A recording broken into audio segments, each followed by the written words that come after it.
తగినంత బలం ఉండి మా పోటీ లేకపోయినా ఇలాంటి క్యాంప్ రాజకీయాలు చేయడం, అది మన జిల్లా మంత్రివర్యులు, పలాస నియోజకవర్గ ఎమ్మెల్యే, టీడీపీ జిల్లా అధ్యక్షురాలు కలిసి చేయడం చాలా ఘోరమని వైఎస్ఆర్సీపీ పలాస నియోజకవర్గ కన్వీనర్ డాక్టర్ సీదిరి అప్పలరాజు అన్నారు. శ్రీకాకుళం జిల్లా పలాసలో అతని స్వగృహంలో ఏర్పాటు చేసిన మీడియా సమావేశంలో మాట్లాడారు. ముందుగా మాట్లాడిన వైఎస్ఆర్సీపీ శ్రీకాకుళం జిల్లా అధ్యక్షురాలు రెడ్డి శాంతి మాట్లాడుతూ అధికార పక్ష పాలకపక్షమైన టీడీపీ వైఫల్యాన్ని తెలుపుతూ ప్రలోభాలను చూపి వైఎస్ఆర్సీపీ ఎంపీటీసీలను వాళ్ళ వైపు తీసుకువెళ్లాలని చూస్తున్నారని, అలాగే ఆనాడు ఫిరాయింపు చట్టం కింద ఫిరాయింపు ఎమ్మెల్యేను శ్రీకాకుళం జిల్లా పాతపట్నం ఎమ్మెల్యేను తీసుకువెళ్లారని, ప్రజల తీర్పును అవహేళన చేస్తూ వీరు తీసుకుంటున్న చర్యలను ప్రజలే గుణపాఠం చెబుతారని అన్నారు.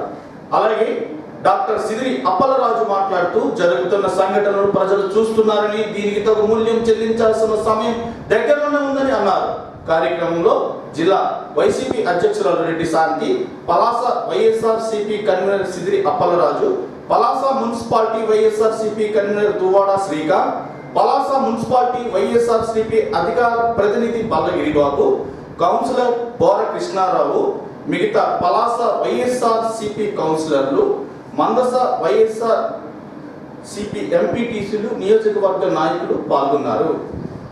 ఈరోజు మందస ఎంపీపీ ఎలక్షన్లో అధికార పక్షం పాలకపక్షాన్ని తెలుగుదేశం ప్రభుత్వం తాలూకా ఈ వైఫల్యాలు పూర్తిగా తెలుస్తున్నాయి.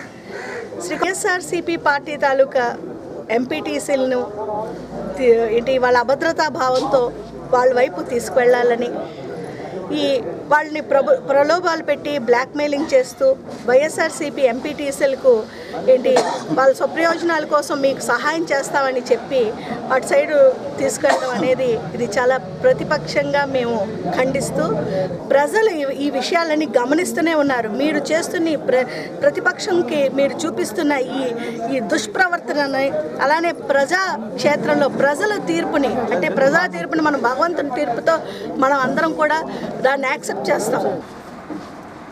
ఎంత దారుణమైనటువంటి పరిస్థితి అంటే, గత 2 రోజులుగా మన జిల్లా మంత్రి, మా నియోజకవర్గ శాసనసభ్యులు, అలాగే జిల్లా పార్టీ అధ్యక్షురాలు, ఇంకా ఇతరత్ర జిల్లా యంత్రాంగం, తెలుగుదేశం పార్టీ యంత్రాంగం అంతా కూడా మందసాలో కానీ సోంపేటలో కానీ ఇదే పనిగా కూర్చొని క్యాంపు రాజకీయాలు చేస్తూ తెలుగుదేశం పార్టీ ఎంపీటీసీలు అందరినీ తీసుకెళ్ళి ఒక కళ్యాణ మండపంలో బంధించి ఈరోజు ఎంపీపీ ఎలక్షన్ కోసం పగడ్బందీ పోలీసు బందోబస్తు మధ్య మండల పరిషత్ కార్యాలయానికి తీసుకువెళ్ళడం జరిగింది.